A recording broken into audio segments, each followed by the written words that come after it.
se presentó una serie de datos que tienen que ver con el proyecto que se inició hace varios años en la ciudad y que ha tenido nuevas iniciativas a lo largo de los años.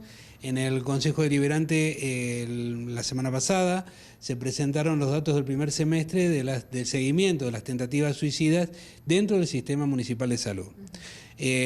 ¿Por qué se hace esto? Se hace esto porque se hace un monitoreo, un seguimiento de la situación a fin de ir midiendo cuál es la magnitud del problema, qué estrategias son más efectivas y por otro lado cómo nos ha afectado la pandemia como sociedad, ¿no?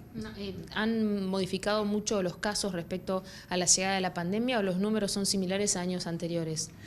Bueno, justamente el comportamiento durante la pandemia, al cambiar las formas del movimiento de la población, la forma de organización de la atención, nos dio datos absolutamente diferentes a otros periodos. Durante la pandemia habría situaciones que aparecían silenciadas o en un segundo plano. Posterior al retorno a las actividades, nos encontramos con un incremento de la cantidad de consultas, un incremento de la cantidad de problemas, pero además con un aumento de la gravedad de los problemas. Los problemas no solamente son más, sino que son más graves, entre ellos las tentativas suicidas. ¿Son más las tentativas suicidas que los suicidios consumados o es al revés? Sí, siempre. Se calcula más o menos que por cada suicidio consumado por lo menos hay 20 tentativas, esos son los datos entre 10 y 20 tentativas. Por suerte es así. Y porque hay una diferencia entre el suicidio consumado y la tentativa de suicida. Nosotros lo que hacemos es un seguimiento de tomar aquellas personas menos de 24 años que han tenido en este periodo una tentativa suicida de tal gravedad que motivó una consulta. ¿Por qué? Porque hay muchas tentativas, algunas tentativas suicidas son parasuicidas, es decir, son, por ejemplo, conductas muy riesgosas, muy arriesgadas, como decir, esta persona que está haciendo, ¿no? Puede tener el resultado de tener una muerte, pero no aparece declarada como tal. Puede haber intoxicaciones, puede haber una cantidad de situaciones que no se enuncian, no se presentan como tentativas suicidas.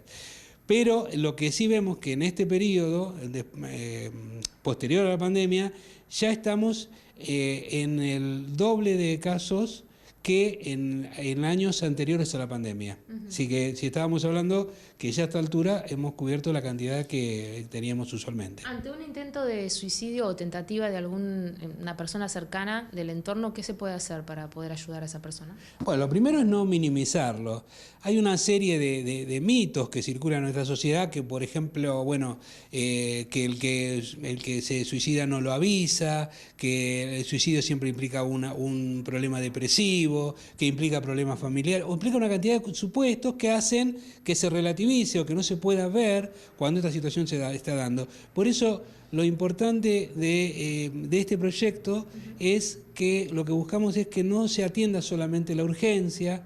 Bahía Blanca tiene un sistema de atención de urgencia, la gente va a la guardia, va a distintos lugares, pero que fundamentalmente pueda continuar con un dispositivo de tratamiento, y en eso estamos muy expectantes porque estamos destinando todos los recursos que tenemos dentro del Departamento de Salud Mental, que por cierto todavía nos falta llegar a varios lugares, para asegurar por lo menos la atención de aquellas personas que no tienen cobertura social, ¿no? ¿Las lesiones autoinfligidas son pasos previos a una tentativa de suicidio o a un suicidio consumado o no tienen relación en todos los casos? Bueno, hay que verlo situación por situación. En general hay una relación entre algunos comportamientos de heridas autoinfligidas, autolíticos, comportamientos riesgosos, como te decía antes, que hay que rastrear esa relación. A veces se debe a otro tipo de factores. En general se tratan de cuestiones relacionadas al mundo emocional. Y con esto quiero decir, nosotros decimos, se trata del mundo emocional, pero no dejamos de tener en cuenta que las situaciones sociales muchas veces no colaboran. Si cuando hablamos de estos indicadores que tenemos, la desocupación, la pobreza, la dificultad de los jóvenes de insertarse en una cadena productiva, que son problemas globales, obviamente no ayudan a que la persona pueda sentirse estable o pueda sentirse con un proyecto que le permita solucionar los dilemas que la vida te plantea de forma más creativa, ¿no? ¿Dónde puede pedir ayuda una persona que quizás esté viendo esta nota y sienta que necesita ese aporte o ayuda desde afuera?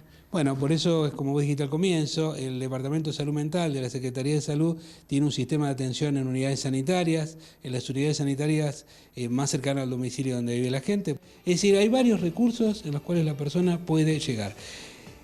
Lo principal es que la persona no quede sola. Las primeras ayudas y acompañamientos se reciben del entorno inmediato, ¿sí? Se reciben de la familia, de los grupos de pertenencia, y luego viene el apoyo profesional, que es lo que nosotros tratamos de brindar. Gracias, Hugo.